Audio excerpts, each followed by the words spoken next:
జగనన్న ప్రభుత్వంలో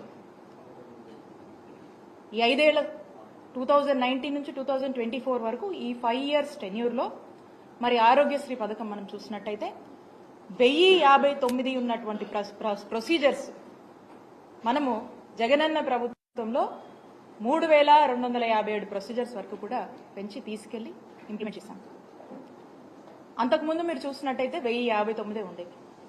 టీడీపీ హయాంలో సంవత్సరానికి 1000 కోట్లు మాత్రమే ఖర్చు చేసేటువంటి పరిస్థితి టీడీపీ హయాంలో ఉండేది.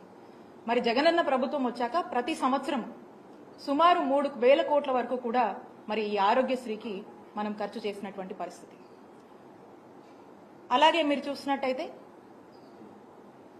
ఎంపానెల్డ్ హాస్పిటల్స్, నెట్వర్క్ హాస్పిటల్స్ రాష్ట్రంలో గత ప్రభుత్వంలో 1000 కన్నా తక్కువ ఉన్నటువంటి